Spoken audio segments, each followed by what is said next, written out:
I was lying in the hospital pre-op area, clutching my abdomen as waves of agony rolled through me. My appendix had burst.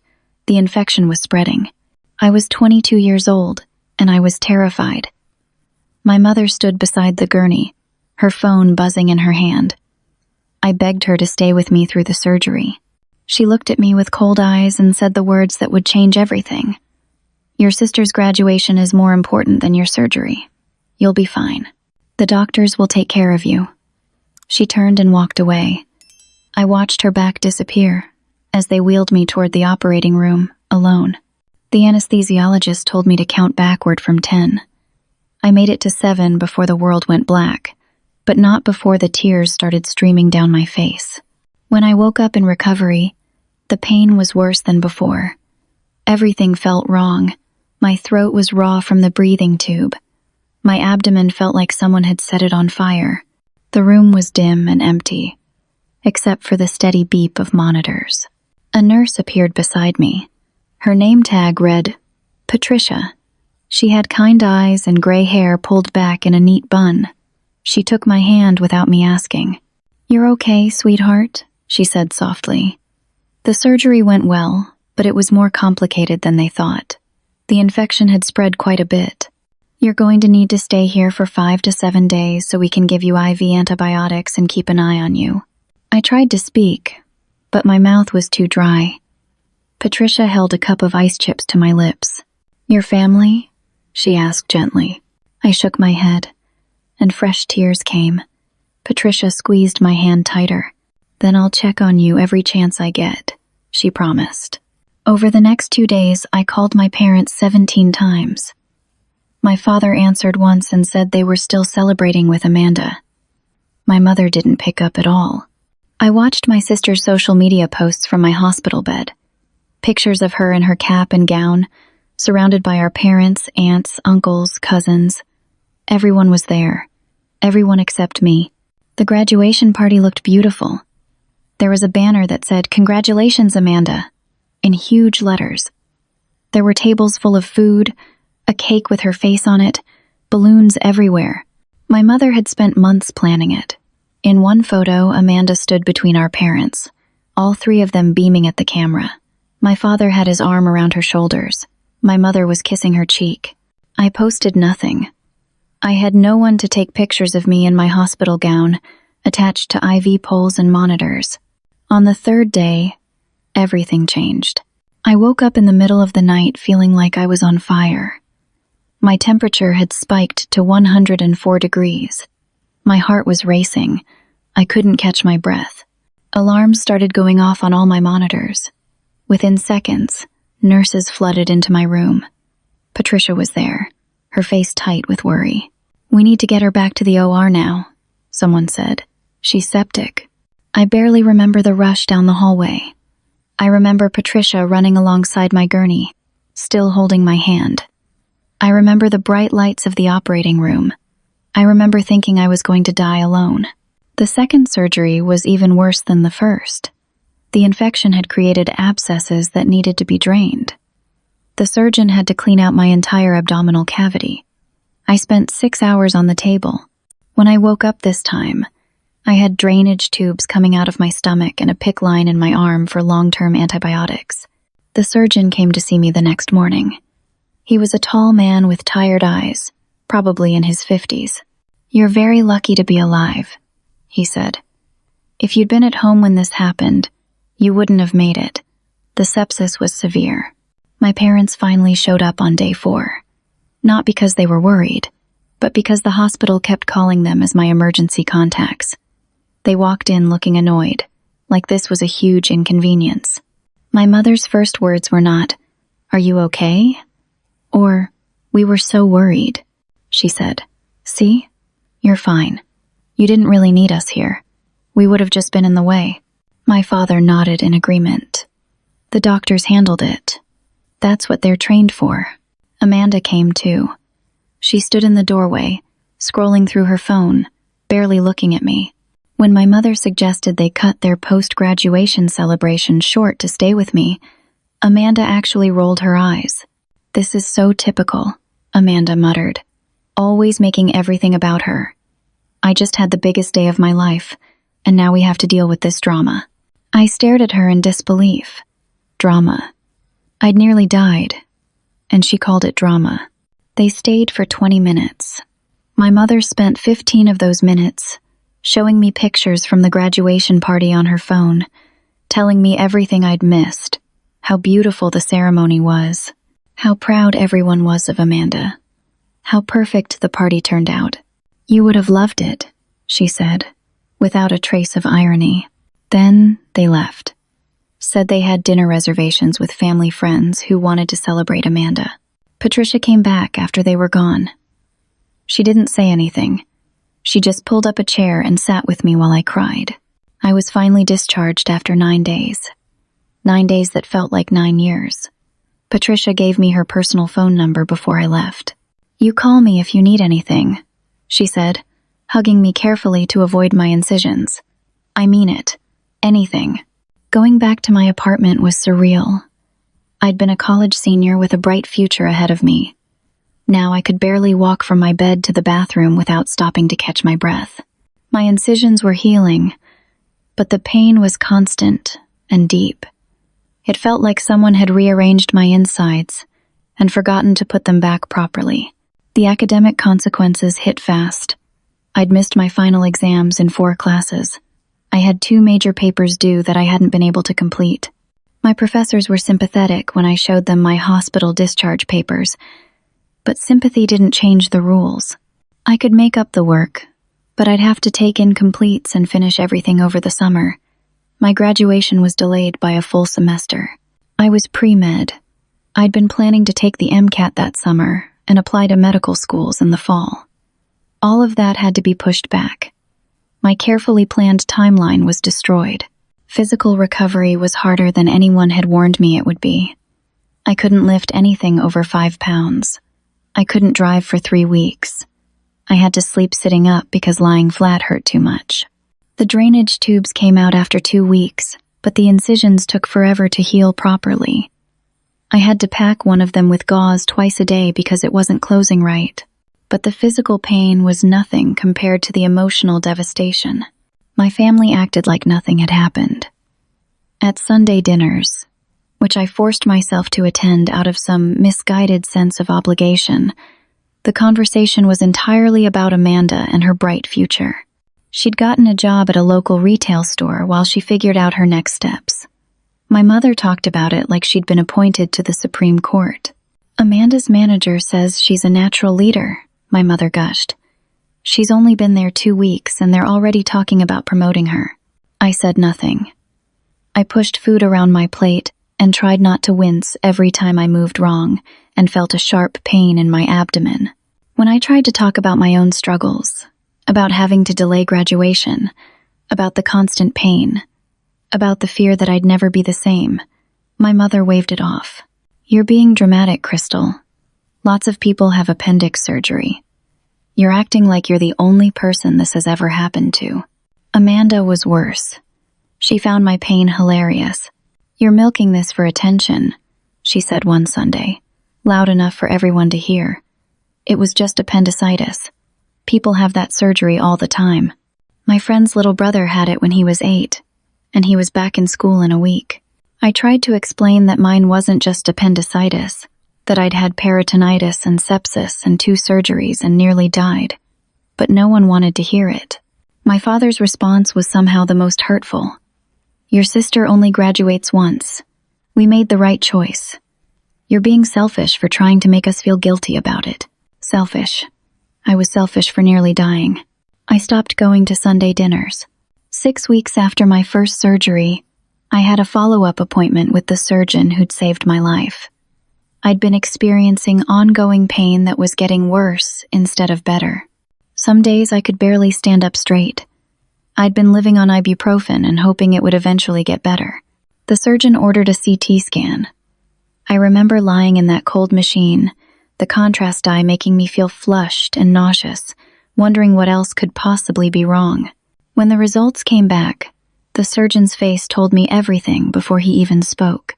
"I'm not going to lie to you, Crystal," he said. "The severe infection caused significant scarring and adhesions throughout your abdomen. Adhesions are bands of scar tissue that can form between organs and tissues. In your case, they're extensive. He pulled up images on his computer.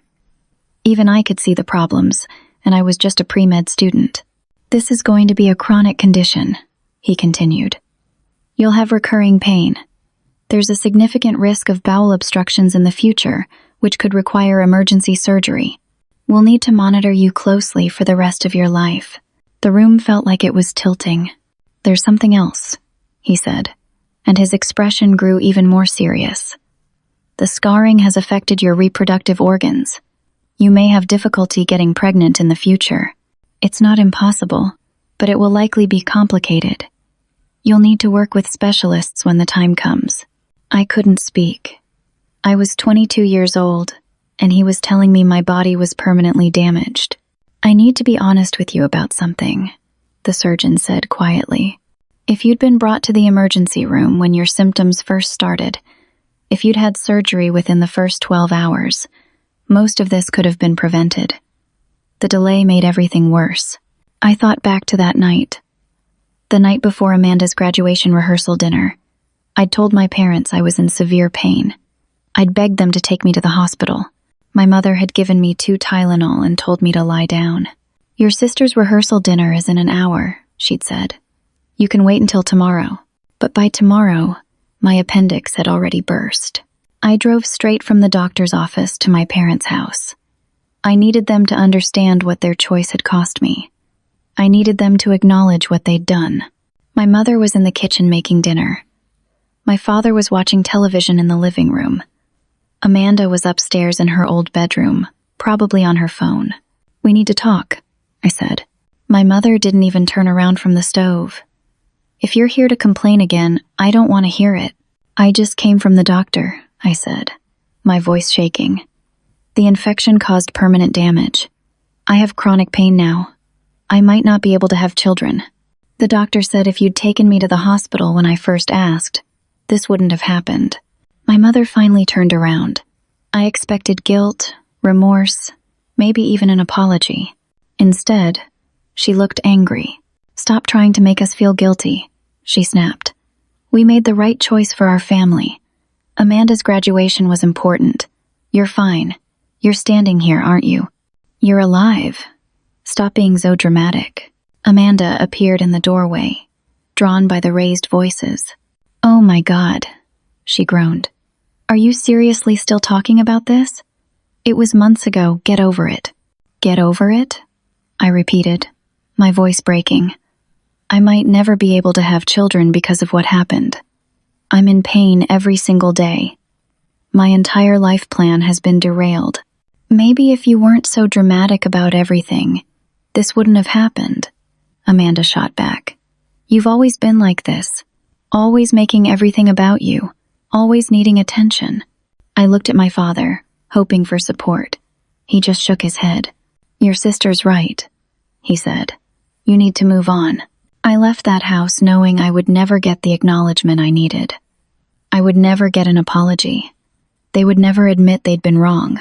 I drove back to my apartment and called Patricia. She talked to me for 2 hours while I cried. She told me that family isn't just about blood. She told me that I deserved better. She told me that I was going to be okay, even if it didn't feel that way right now. That phone call with Patricia changed something in me. I realized I couldn't keep waiting for my parents to care. I couldn't keep hoping Amanda would develop empathy. I had to build my own life, on my own terms, without them. I threw myself into my studies. I finished my incomplete coursework with perfect scores. I graduated with my bachelor's degree 6 months late, but I graduated with honors. I took the MCAT and scored in the 98th percentile. I applied to medical schools, driven by a new purpose. I'd been in that hospital bed alone, but Patricia hadn't let me stay alone. She'd shown up for me when my own family wouldn't. I wanted to be that person for other people. I wanted to be the doctor who saw patients as human beings, not just cases. I wanted to become a surgeon. 3 years later, I was in my 2nd year of medical school. The acceptance letter to Stanford had been one of the proudest moments of my life.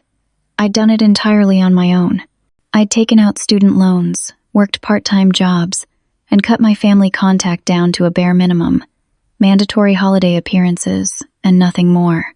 Medical school was exactly as brutal as everyone said it would be. The hours were endless, the material was overwhelming, the pressure was constant, and I was doing all of it while managing chronic pain that flared up at the worst possible times. I'd had 2 additional surgeries during my first year for bowel obstructions caused by adhesions. Each one set me back weeks in my studies. Each one required me to catch up while recovering. But I did it. I kept going. My classmates complained about the workload.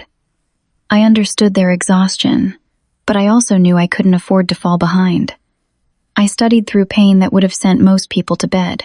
I showed up to lectures hours after being discharged from the hospital. I did clinical rotations while wearing a pain medication patch under my scrubs. During my surgery rotations, something clicked. I loved everything about the operating room, the precision, the problem-solving, the immediate, tangible impact on someone's life. My attending physicians noticed. They started giving me more responsibility, more complex cases to study, more opportunities to scrub in. One attending, Dr. Helen Frost, took a particular interest in my development. She was a general surgeon in her 50s, with a reputation for being brilliant and demanding. After watching me assist on a complicated bowel resection, she pulled me aside. "You have a gift," she said simply. "You have the hands, the instinct, and the temperament for this. Have you thought about specializing in general surgery?" "It's all I think about," I admitted. "Good," she said. "I'm going to make sure you get every opportunity to develop those skills." Dr. Frost became more than a mentor. She became the mother figure I'd never really had. She checked on me when I had flare-ups. She adjusted my rotation schedule when I needed surgery. She believed in me fiercely and vocally. She wrote letters of recommendation that made me sound like the next great surgical mind of our generation. Meanwhile, my family situation had somehow gotten worse. Amanda had gotten her nursing degree. She'd gone to a mediocre program, barely passed her boards, and immediately started job hopping. She was fired from her first hospital job after 3 months for charting errors. She quit her second job after 6 months, claiming the other nurses were jealous of her. She was currently on her 3rd job in 2 years. But according to my parents, Amanda was thriving. At the few family gatherings I still attended, they bragged about her constantly. "Amanda's working at Memorial Hospital now," my mother announced at Thanksgiving dinner. "She's in the cardiac unit. Very prestigious." I said nothing. I knew from nursing friends that Memorial's cardiac unit had a high turnover rate because it was poorly managed, and they hired anyone with a pulse and a license. "What about you, Crystal?" my father asked, in a tone that suggested he was being generous by even acknowledging my existence. "Still in school?" "I'm in my 2nd year of medical school," I said evenly. "I'll be applying for residency programs next year." "Medical school," Amanda scoffed. "Must be nice to be a professional student. Some of us actually have to work for a living." I bit my tongue so hard I tasted blood. The resentment from my family was palpable. The better I did, the angrier they seemed. Every achievement I shared was met with dismissal or comparison to Amanda. When I told them I'd been accepted into a competitive research program, my mother said, "That's nice, but Amanda just got Employee of the Month." When I mentioned I was going to present at a medical conference, my father said, "Your sister doesn't need fancy conferences. She's actually helping patients." The implied message was always the same. I was wasting my time. Amanda was the real success story. They constantly asked me to help Amanda, to lend her money, to use my connections to get her job interviews at better hospitals, to help her with her continuing education requirements. Every request felt like a test I was supposed to fail by saying no. And I did say no. Every single time. I'd built boundaries with steel reinforcement. Amanda had destroyed my surgical career before it even started once. I wouldn't give her another chance. Because that's exactly what had happened. In my 3rd year of medical school, I applied for surgical residency programs. I was a strong candidate. I had excellent grades, outstanding letters of recommendation from people like Dr. Teen Frost, published research, and clinical evaluations that praised my technical skills and patient care. I applied to 15 programs, carefully selected to match my qualifications and career goals. Interview season came. I traveled across the country, meeting with program directors and current residents. Every interview went well. I connected with the faculty. I impressed them with my knowledge and passion. At my top 3 choices, I felt genuinely excited about the prospect of training there. I was confident. Maybe too confident. Match day arrived. This was the day when medical students found out which residency program they'd been accepted into. It was supposed to be celebratory. There were ceremonies and parties planned. My classmates were giddy with anticipation. I opened my match results with shaking hands. I hadn't matched. Not into my top choice. Not into any choice. I hadn't matched into a single surgical residency program. The world stopped. I sat in my apartment, staring at the screen, unable to process what I was seeing. This didn't make sense. Students with worse grades than mine had matched. Students with fewer research publications. Students with less impressive recommendations. I called the National Resident Matching Program immediately. They couldn't tell me why. I contacted each program individually. Most didn't respond. The ones that did gave vague, uncomfortable explanations about fit and holistic review. I scrambled through the supplemental offer and acceptance program, the desperate backup for unmatched students.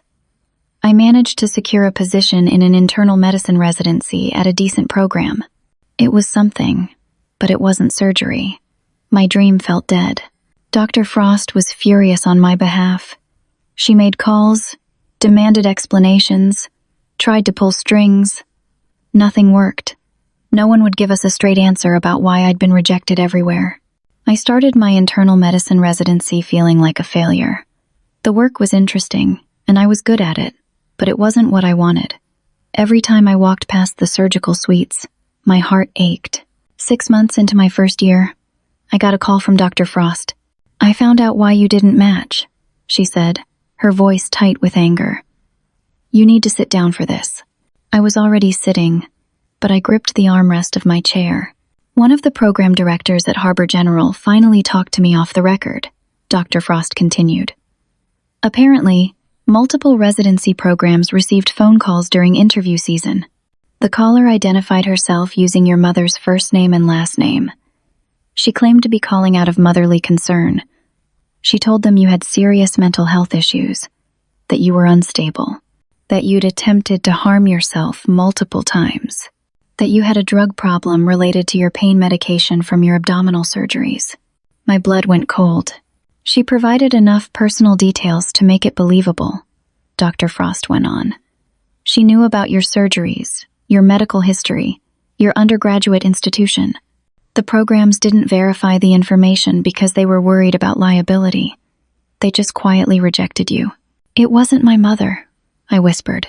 "I know," Dr. Frost said. "Your mother's not sophisticated enough to pull something like this off.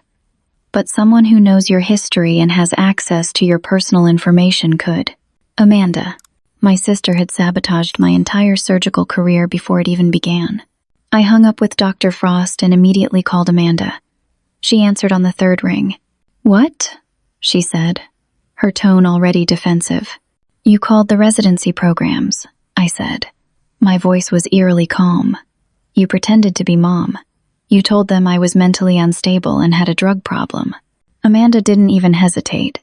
She didn't deny it. She laughed. "Oh, you figured that out, did you?" she said. "Took you long enough." "Why?" I asked, though I already knew the answer. "Because you've always thought you were better than me," Amanda said, her voice dripping with venom. "Perfect crystal. Going to be a big, important doctor. Meanwhile, I'm just a nurse, right? Not good enough. Not smart enough. I just leveled the playing field. Now you know what it feels like to fail." "You destroyed my career," I said, my voice breaking. "I gave you what you deserved," Amanda shot back. "You should be thanking me.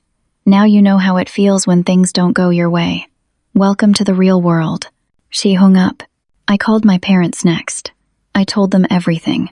I explained what Amanda had done, how she'd sabotaged me, how she'd destroyed years of work with a few phone calls. My mother's response was immediate and predictable. "Amanda would never do something like that. You're lying." "I'm not lying," I said. "Call the programs yourself. Verify it." "I don't need to verify anything," my mother snapped. "I know my daughter. Amanda's not capable of that kind of deception. You're just looking for someone to blame because you failed." My father agreed. "You need to stop making accusations. This is exactly the kind of behavior that probably made those programs reject you.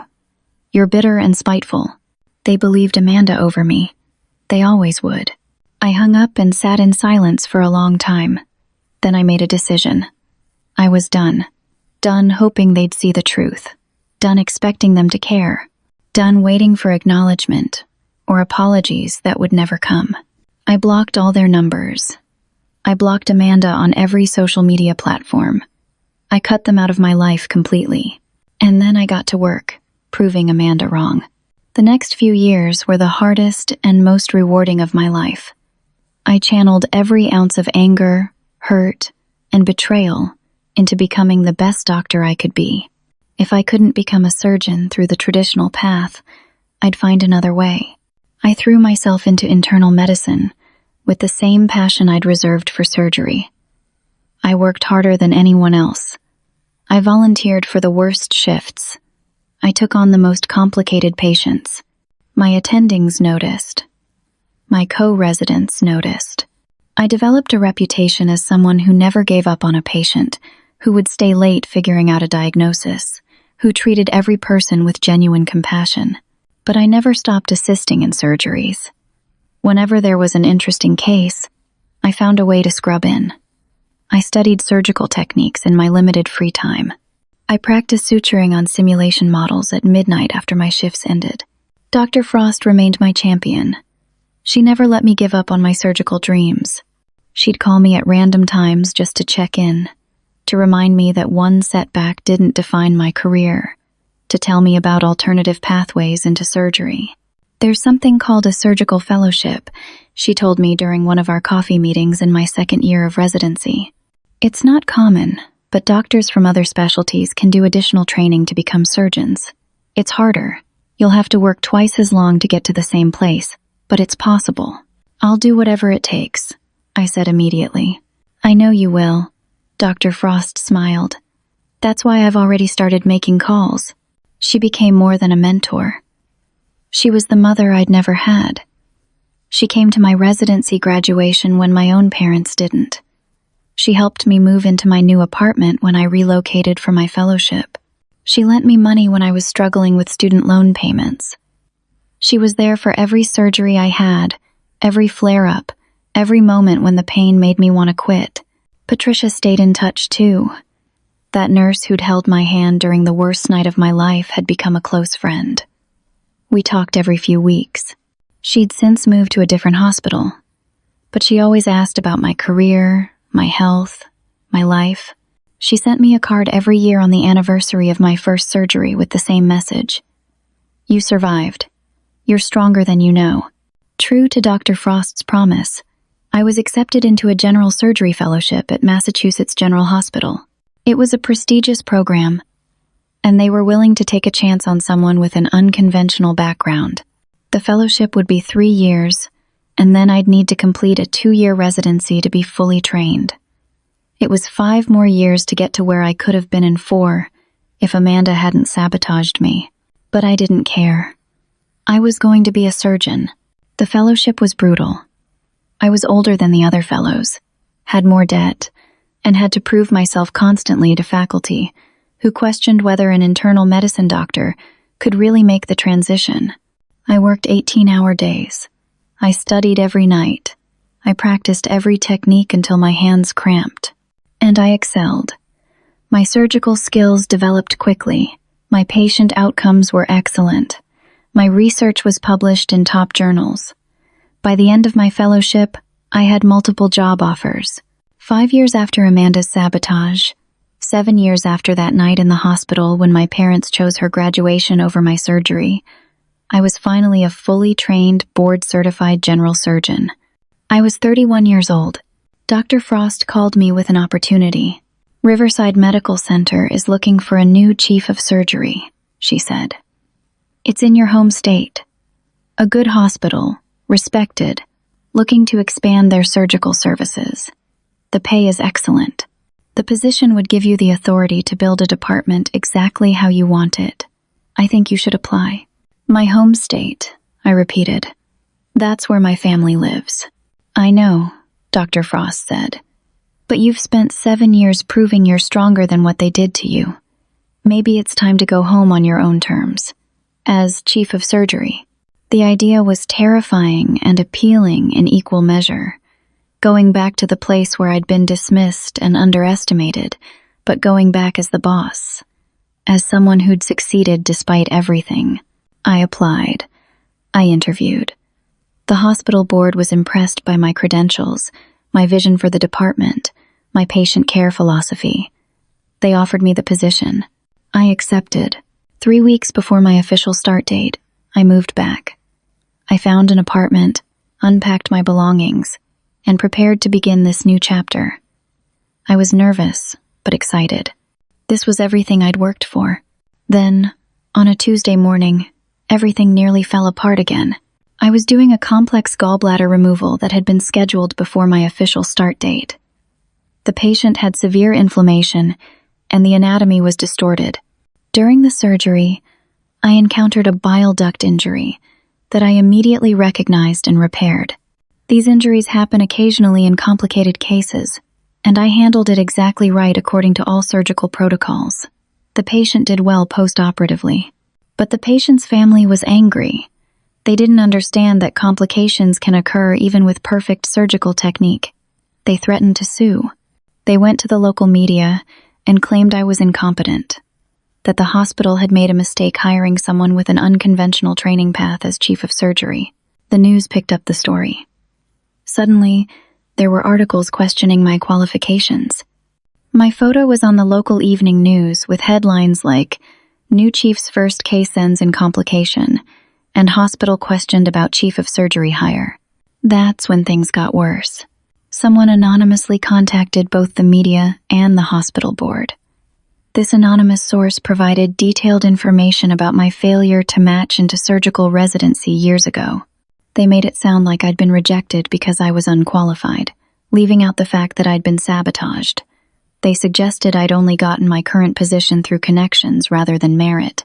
The hospital board called an emergency meeting.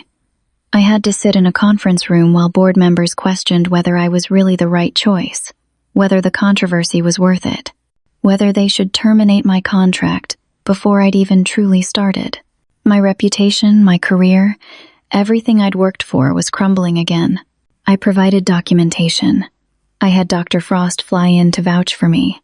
I showed them my surgical outcomes data, my research publications, my letters of recommendation from some of the most respected surgeons in the country. I explained the residency situation as best I could, without revealing Amanda's involvement. After 3 hours, they decided to keep me on. But barely. I was on probation before I'd even officially started. One more problem, one more controversy, and I was out. The patient situation resolved when further testing showed the bile duct injury was genuinely unavoidable given the patient's anatomy, and my immediate repair had prevented any long-term consequences. The family dropped their threatened lawsuit. The media attention faded. But I never found out who'd sent that anonymous information. I had my suspicions, but no proof. Someone wanted me to fail. Someone wanted me gone before I'd even begun. I pushed those thoughts aside and focused on my job. I was officially chief of surgery at Riverside Medical Center. I had a department to build and patients to care for. The first 6 months were intense. I implemented new patient safety protocols that reduced surgical site infections by 40%. I reorganized the on-call schedule to reduce physician burnout. I recruited talented surgeons to fill gaps in our coverage. I instituted a mentorship program for residents and medical students. I was tough but fair with my staff. I expected excellence, but I also showed up for my team. When one of my attendings had a family emergency, I covered his entire surgical schedule for a week. When a resident made a mistake, I used it as a teaching moment rather than a punishment. When nurses brought me concerns about patient safety, I listened and acted. Slowly, I earned respect. The surgical department started to feel like a team rather than a collection of individuals. Staff members who'd been skeptical of me at first became my strongest supporters. I still dealt with chronic pain. Some days were worse than others. I had a pain management physician who monitored me carefully, adjusted my medications when needed, and made sure everything was properly documented. I was religious about following protocols, knowing that any slip could be used against me. But I was happy. For the first time in years, I felt like I was exactly where I was supposed to be. Then, 6 months into my role, I received a routine notification from HR. They were hiring a new cohort of nurses and support staff. Orientation was scheduled for the following week. As chief of surgery, I'd be giving the welcome address. I glanced at the notification without much interest. This was standard procedure. We hired new staff all the time. I didn't look at the list of names. I had no reason to. The day before orientation, things started going wrong. Several nurses approached me with complaints about a new hire. This person hadn't even officially started yet, but she'd come in early for paperwork and training observations. The reports were concerning.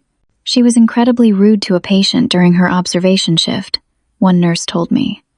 The patient asked for water, and she rolled her eyes and said something about how demanding patients were. Another nurse said, "She's been dismissive every time we try to show her how we do things here. She keeps saying she already knows everything because she's worked at other hospitals." A third nurse reported, "She keeps name-dropping, saying she has connections, that she knows people in high places. It's really off-putting." But the worst report came from a senior nurse who'd worked at Riverside for 20 years. "She's been making comments about you," the nurse said quietly. "About the chief of surgery. She doesn't know I heard her, but she was talking to another new hire. She said things like, 'I heard she only got this job because she slept her way up. And I know all about her past. She's not as perfect as she pretends.'" My blood ran cold. "Did you get her name?" I asked. The nurse checked her notes. "I think it was Amanda something. Let me check." "Don't bother," I said. "I know who it is." I went straight to HR and asked for the file on the problematic new nurse. My hands were shaking as I waited for them to pull it up. The HR director handed me a folder. I opened it, and there it was. Amanda Thompson, my sister. She'd gotten hired at Riverside Medical Center. She was starting in the surgical department. She'd been spreading rumors about the chief of surgery without realizing the chief of surgery was her own sister. I sat in the HR director's office, reading through Amanda's employment application. She'd listed her previous 3 hospital jobs, but conveniently left off the fact that she'd been fired from one and quit the other under pressure. She'd inflated her responsibilities and skills. She'd listed references who I suspected probably didn't know she was using them. "Is there a problem?" the HR director asked. "This is my sister," I said quietly. The HR director's eyes widened. "Your sister? I didn't know. Should we have flagged this as a conflict of interest?" "She didn't know I was the chief here," I said. "I don't think she even knew I was back in the state. We haven't spoken in years." I thought about those anonymous tips to the media 6 months ago. The information about my residency match failure. The timing of it, right when I'd moved back. Amanda had known I was coming back. She'd probably heard through extended family or mutual acquaintances. She'd tried to destroy my career before I started, just like she'd done with the residency programs. And when that hadn't worked, she'd gotten herself hired at my hospital. To do what? Sabotage me from the inside? Continue spreading lies and rumors? Make my professional life miserable? "What do you want to do?" the HR director asked. We could terminate her employment before she officially starts. Given the reports from other staff about her behavior during observation, we'd have cause. I thought about it. The easy solution would be to fire her now, to protect myself and my department from whatever she had planned. But another part of me wanted to face this head-on. I'd spent 7 years running from what my family had done to me. Maybe it was time to stop running. No, I said. Let her start. Let her come to orientation. I'll give the welcome address as planned. Are you sure? The HR director looked concerned. I'm sure, I said. But I want everything she's said and done over the past few days documented. Every complaint, every witness statement. I want a paper trail in case we need it. Already done, the HR director said. The nurses who came to you already filed formal complaints. We take unprofessional behavior very seriously, even before someone officially starts. I spent that night preparing. I called Dr. Frost, who listened to everything and then said simply, give her exactly what she deserves, the truth. I called Patricia, who said, I'm proud of you, honey. You've come so far. Don't let her take any of it away from you. I didn't sleep much. I kept imagining Amanda's face when she realized who I was. Part of me was terrified. Part of me couldn't wait. The next morning, I dressed carefully in my white coat with Chief of Surgery embroidered on it. I gathered my notes for the welcome address. I looked at myself in the mirror and reminded myself of everything I'd overcome to get here. Then I walked into the auditorium to face my sister. The auditorium was full. Approximately 50 new hires sat in rows of chairs, chatting excitedly. There were nurses, surgical techs, administrative staff, and support personnel.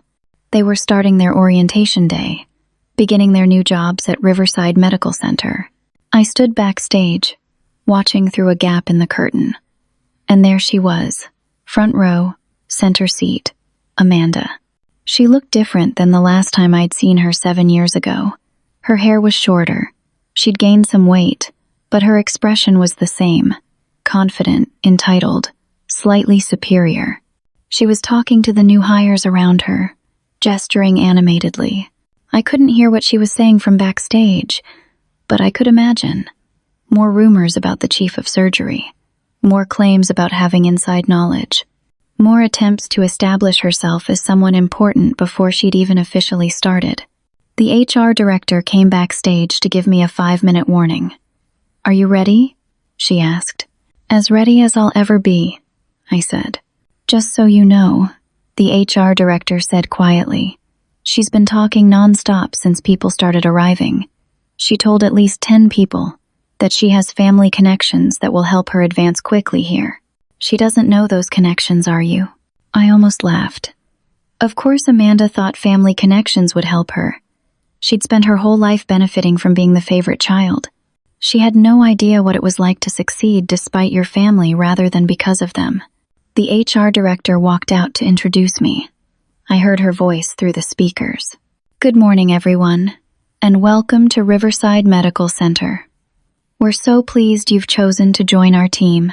To start our orientation, I'd like to introduce someone who's been instrumental in making this hospital a center of excellence in surgical care.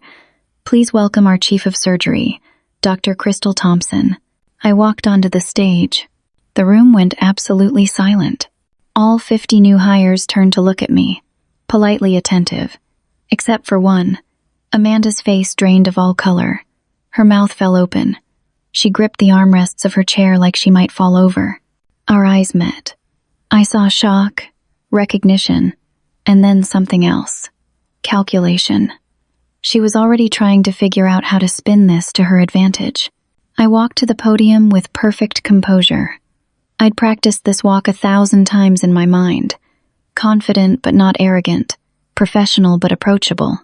Everything a Chief of Surgery should be. Good morning, I said into the microphone. My voice was steady. Thank you all for being here. Welcome to what I hope will be a long and rewarding career at Riverside. I went through my prepared remarks. I talked about our patient care philosophy. I outlined expectations for professionalism and teamwork. I discussed our commitment to continued learning and improvement. I kept it general and welcoming, exactly what a first-day orientation address should be. Amanda sat frozen in her seat. She wasn't taking notes like everyone else. She wasn't smiling or nodding. She was just staring at me with an expression I couldn't quite read. When I finished my remarks, I opened the floor for questions. Several hands went up. I answered questions about parking, about the employee cafeteria, about professional development opportunities, normal orientation questions. Then Amanda stood up. The HR director, sitting in the back row, tensed. I saw her start to rise from her seat, probably to prevent whatever Amanda was about to do. I made a small gesture to indicate it was okay. Let her talk. Let her show everyone exactly who she was. I have a question, Amanda said. Her voice was shaky, but she was trying to sound confident. I'm curious about the hiring process for this position. Several new hires turned to look at her, confused. This wasn't a typical orientation question. What specifically would you like to know? I asked calmly. Well, Amanda said, and I could see her finding her footing. I think it's important for transparency. Did you give me this job as a family favor? Because we're sisters? Isn't that a conflict of interest? Murmurs rippled through the crowd. People looked between me and Amanda, trying to piece together what was happening. That's an interesting question, I said, keeping my voice level.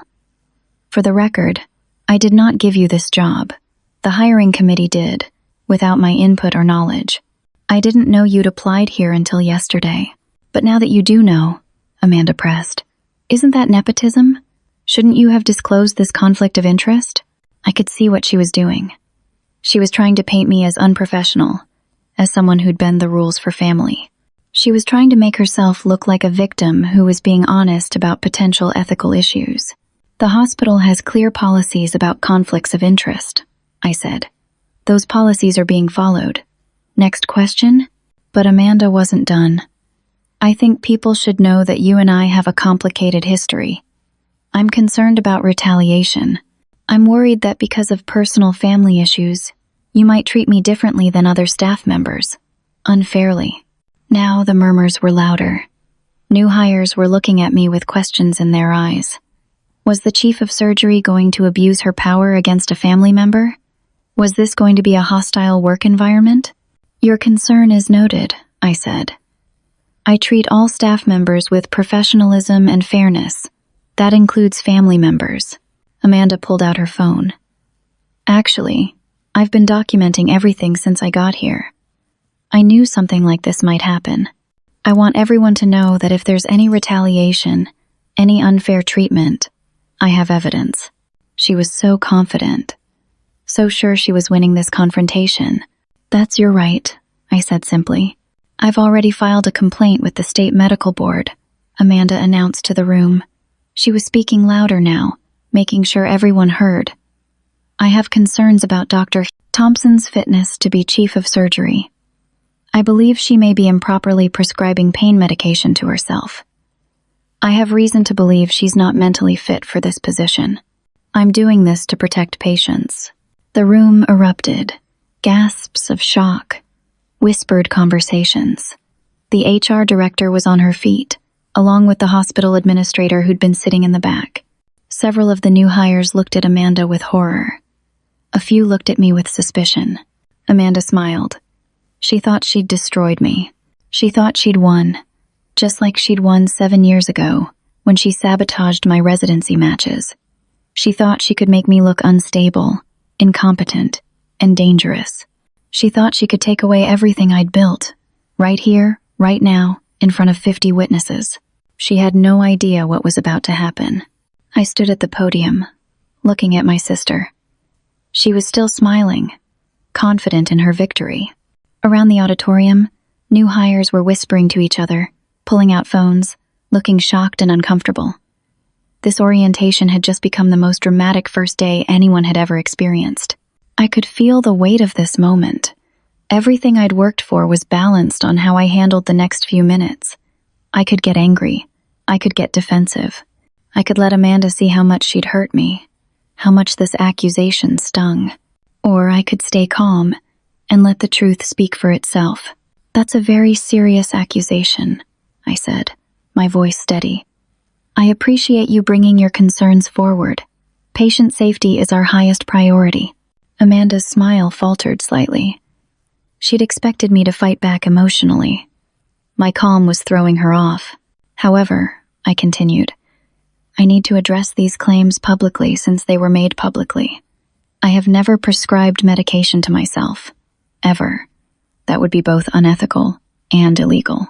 I have a pain management physician who properly manages my chronic condition, and all my medical care is appropriately documented and handled through other providers. The medical board is welcome to investigate, and they'll find everything in perfect order. I turned to address the full room. I want to be transparent with all of you. I do have a chronic medical condition that causes me pain. It's the result of a childhood appendicitis that led to complications. I manage it professionally, and it does not interfere with my surgical skills or judgment. If anyone has concerns about my fitness to practice, there are proper channels to address those concerns. The HR director and hospital administrator were making their way to the stage. I gestured for them to join me. Actually, the hospital administrator said into a second microphone, since these allegations have been made publicly, I think it's appropriate to address them publicly. Amanda, please remain standing. Amanda's confidence was starting to crack. She glanced around, suddenly aware that maybe this wasn't going how she'd planned. The administrator continued, over the past 3 days, we've received multiple complaints about your behavior during your observation and training period. Would you like me to read them aloud? That's not necessary, Amanda said quickly.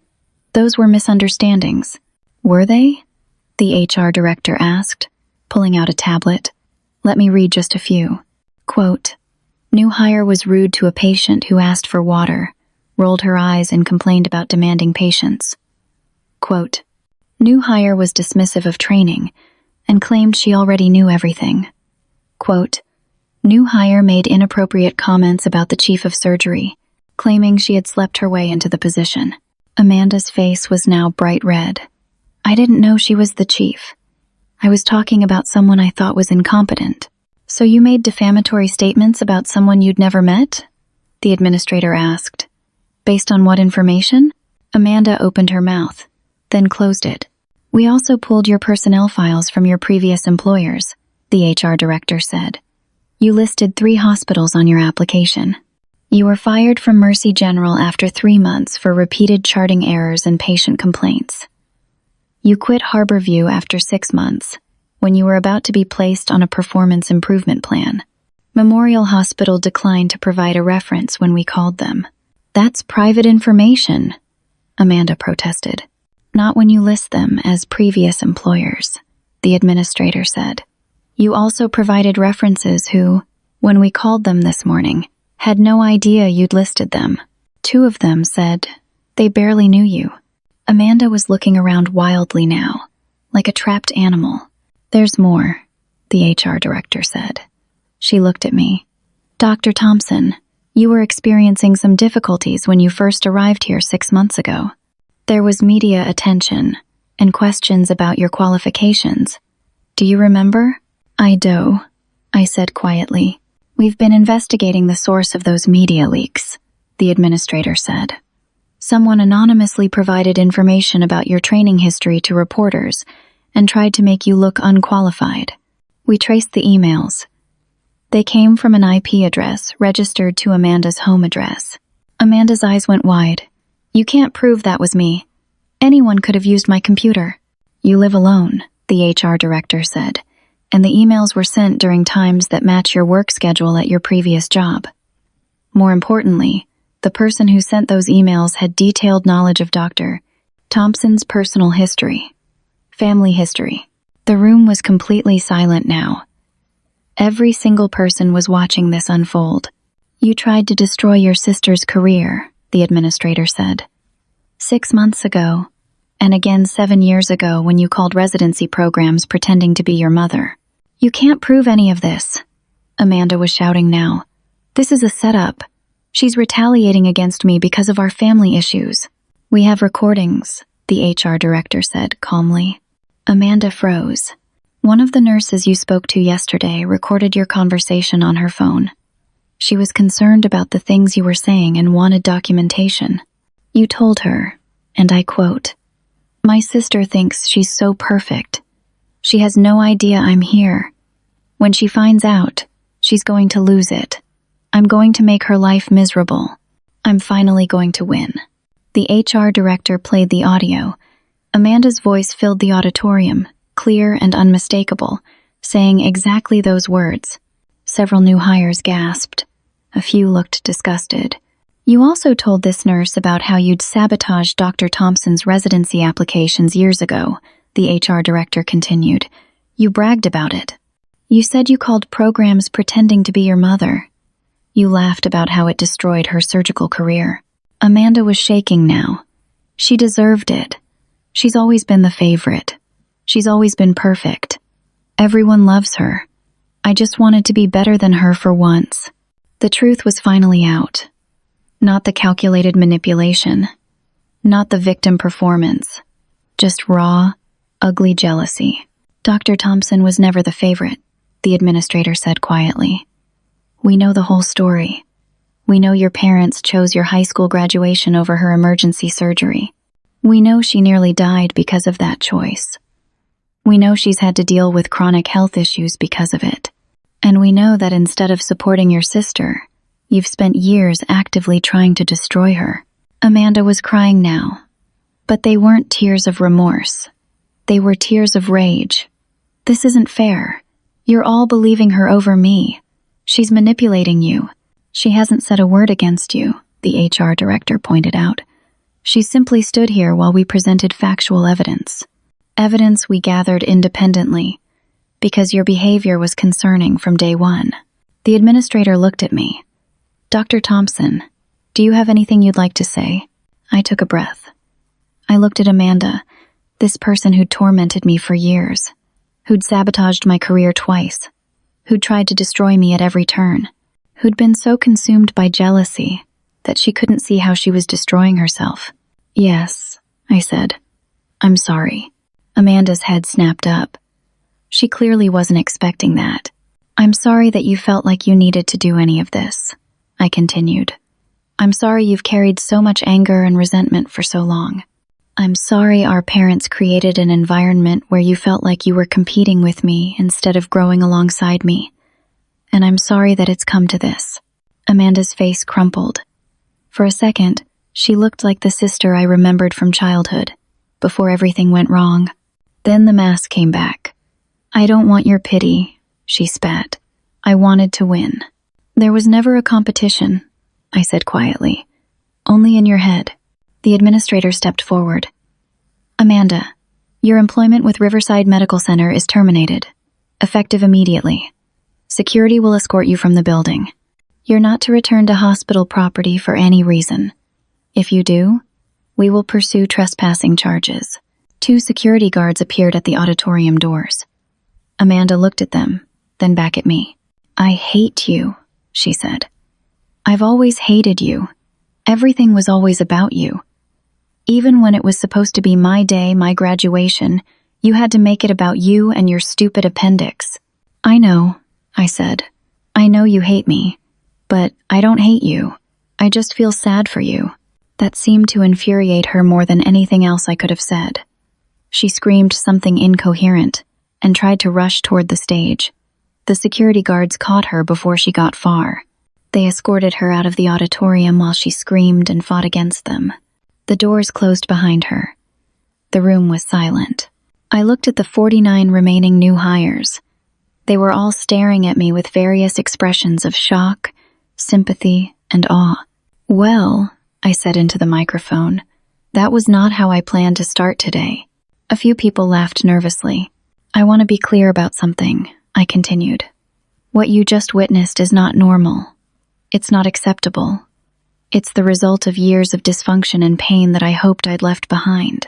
But the truth is, sometimes our past follows us. Sometimes the people who are supposed to love us hurt us the most. And sometimes, you have to stand up for yourself even when it's terrifying. I paused, choosing my words carefully. I hope you never have to experience what I've experienced. But if you do, if you find yourself betrayed by people you trusted, if you find yourself knocked down by those who should have lifted you up, I want you to remember this. You get back up. You keep going. You build something better than what was taken from you. You prove that your worth isn't determined by whether others recognize it. The auditorium was completely silent. People were leaning forward, listening to every word. I became a doctor because a nurse named Patricia held my hand when I was alone and terrified, I said. I became a surgeon because I wanted to be there for patients the way no one was there for me. And I became chief of surgery because I refused to let betrayal and sabotage define my story. I decided that my sister's jealousy, my parents' choices, and my own pain would not be the end of my story. They would be the beginning. I saw several people wiping their eyes. So, welcome to Riverside Medical Center, I said. I promise the rest of your orientation will be much less dramatic. And I promise that if you work hard, treat patients with compassion, and act with integrity, you'll have my full support. That's not nepotism. That's not favoritism. That's just how we do things here. The room erupted in applause. It started slowly, then built until everyone was standing. They were applauding not just my words, but what I represented. Someone who'd survived and succeeded despite everything. The HR director was crying. The hospital administrator was smiling. And I felt something I hadn't felt in a very long time. Peace. The rest of the orientation went smoothly. After the dramatic confrontation with Amanda, everything else felt easy. The new hires asked thoughtful questions. Several came up to me afterward and thanked me for my honesty. One young nurse told me I was exactly the kind of leader she'd hoped to work for. Over the following weeks, word spread through the hospital about what had happened. I worried at first that it would hurt my reputation, make me look unprofessional, or like I had too much personal drama. Instead, the opposite happened. The staff who'd witnessed it spoke about how I'd handled the situation with grace and composure. They talked about how I'd stayed calm when someone was actively trying to destroy me. They respected that I'd been honest about my struggles while maintaining professionalism. The nurses who'd reported Amanda's behavior before the orientation felt validated.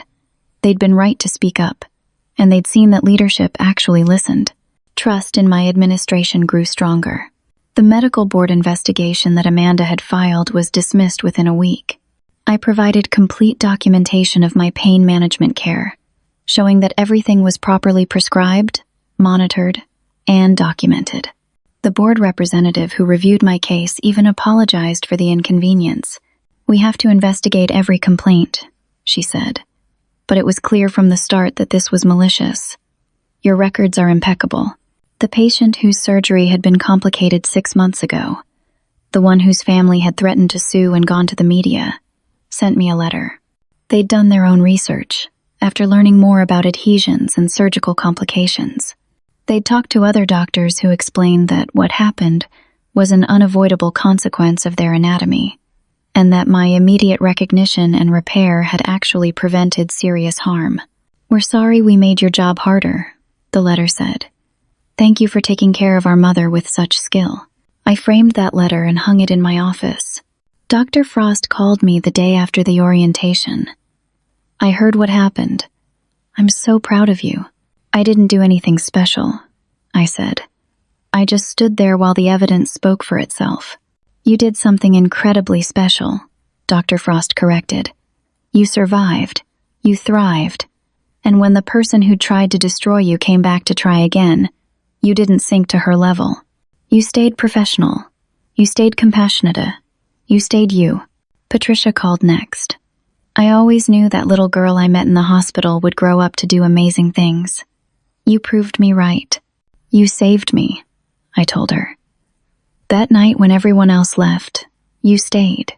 You showed me what it meant to actually show up for someone. And now you show up for everyone," Patricia said. "That's the best possible outcome." I invited both Patricia and Dr. Frost to visit Riverside. Dr. Frost came first, did a guest lecture for our residents, and met with me to discuss expanding our surgical education program. Patricia came a few weeks later. and I gave her a full tour of the surgical department. "Remember this room?" I asked, showing her one of the recovery rooms. "This is where I woke up after my first surgery, scared and alone. Well, alone except for you." Patricia's eyes filled with tears. "Look at you now, chief of surgery, making sure no patient ever feels alone." "I learned from the best," I said. "In my office, I created a small shrine to the people who'd actually been my family. A photo of Dr. Frost and me at my fellowship graduation. A picture of Patricia from a hospital gala we'd both attended. A card from my pain management physician that said, 'Proud of you.' Letters from patients whose lives I'd saved. Thank you notes from residents I'd mentored. No pictures of my parents. No pictures of Amanda. They didn't get space in my new life. I did hear about them occasionally through the medical community grapevine. Amanda had moved to another state and was working at a small rural hospital, the only place that would hire her after Riverside put notes in her file about falsifying her application and unprofessional conduct. She'd posted on social media about how she was starting fresh and how some people just can't let go of the past. I didn't respond. I didn't engage. She was right about one thing. I'd let go of the past. I'd let go of expecting anything from her or our parents. I'd let go of hoping they'd change. I'd let go of the pain of that night when my mother walked away from my hospital bed. Not because I'd forgotten, but because I'd built something better. 6 months after Amanda's dramatic exit, one of my surgical residents came to my office. Her name was Emily, and she reminded me of myself at her age. Hardworking, talented, dealing with a chronic illness that made everything harder. "Dr. Thompson, do you have a minute?" she asked nervously. "Of course. Come in." She sat down and immediately started crying. "I'm having a flare-up of my Crohn's disease. I need to have surgery, and it's going to set me back on my rotations. I'm so worried I won't be able to catch up. I'm worried the program will think I'm not capable of handling the demands of surgery." I handed her a box of tissues and waited for her to compose herself. "Emily, can I tell you something?" I asked. She nodded. "When I was 22, I had emergency surgery for a burst appendix. It led to complications that caused chronic pain. I had multiple additional surgeries during medical school.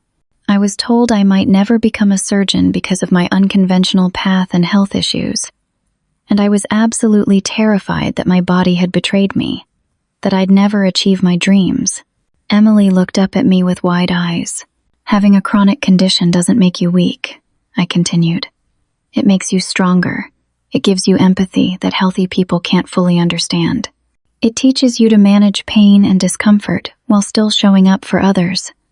Some of the best surgeons I know are people who've overcome their own health challenges." "Really?" she asked. "Really. We'll adjust your rotation schedule. You'll take the time you need to recover. And when you come back, we'll make sure you catch up. You're talented, Emily. One surgery isn't going to derail your career unless you let it." "Thank you," she whispered. "I was so scared to tell you." "Don't ever be scared to tell me the truth," I said. "Part of my job is making sure my residents become not just skilled surgeons, but whole human beings who take care of themselves." After Emily left, I sat in my office, thinking about the journey that had led me here. From that hospital bed at 22, alone and abandoned, to this office, where I could help young doctors navigate their own struggles. My parents had chosen Amanda's graduation over my surgery. That choice had nearly killed me. It had definitely changed the course of my life. If they'd taken me to the hospital sooner, if they'd stayed with me, if they'd shown up when I needed them, my life would have been completely different. Maybe I wouldn't have developed the chronic condition. Maybe I would have matched into surgical residency the first time. Maybe I wouldn't have the scars, both physical and emotional, that I carried. But maybe I also wouldn't have met Patricia, who showed me what true compassion looked like. Maybe I wouldn't have found Dr. Frost, who became the mentor and mother figure I'd always needed. Maybe I wouldn't have developed the depth of empathy that made me a better doctor. Maybe I wouldn't be sitting in this office, as chief of surgery, able to help residents like Emily. I pulled out my phone and looked at a photo from that night, the night of Amanda's graduation. Someone had tagged me in it on social media years ago, and I'd never deleted it. My entire family was there, smiling. My mother had her arm around Amanda. My father was beaming with pride. Extended family surrounded them. There was a space where I should have been, an empty spot in the family photo. I'd spent years feeling like that empty spot defined me, like being left out meant I was forgettable, disposable, not worth showing up for. But I understood now that the empty spot wasn't about me. It was about them. They were the ones missing out.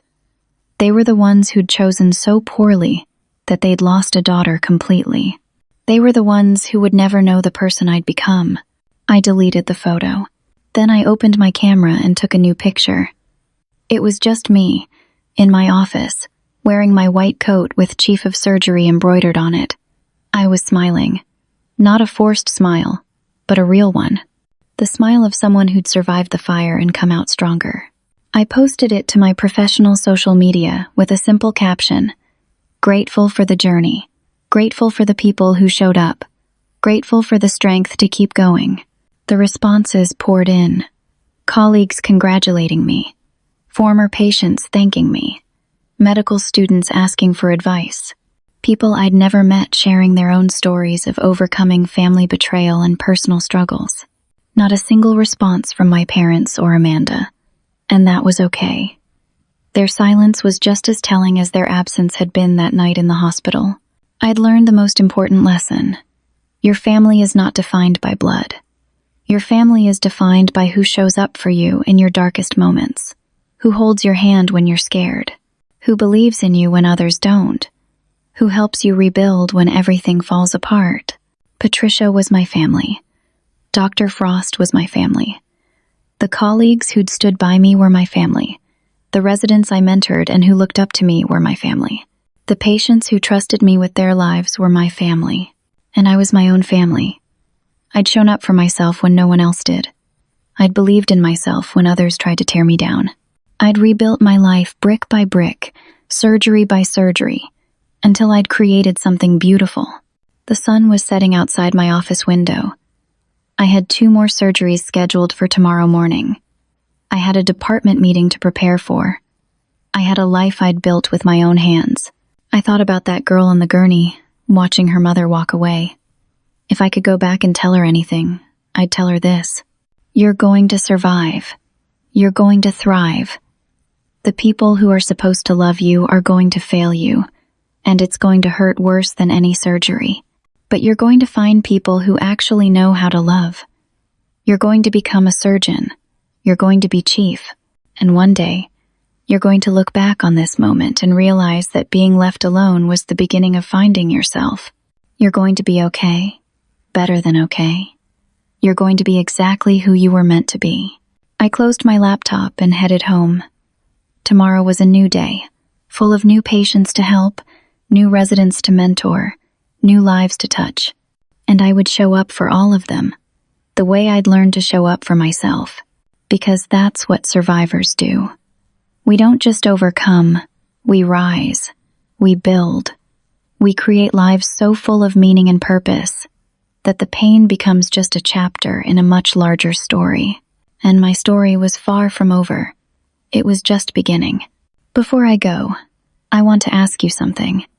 Have you ever had to overcome betrayal from the people who were supposed to love you most? How did you find the strength to keep going? Share your story in the comments below. Your experience might be exactly what someone else needs to hear today. If this story resonated with you, please hit that like button. Subscribe to hear more stories about resilience, survival, and triumph. And share this with someone who needs to know that their worth isn't determined by whether others recognize it. Thank you for listening to my story. I hope it reminds you that no matter what you're facing, no matter who's let you down, you have the strength to rise above it. You have the power to build something beautiful from the ashes of betrayal. Keep fighting, keep rising, keep showing up for yourself. You're stronger than you know.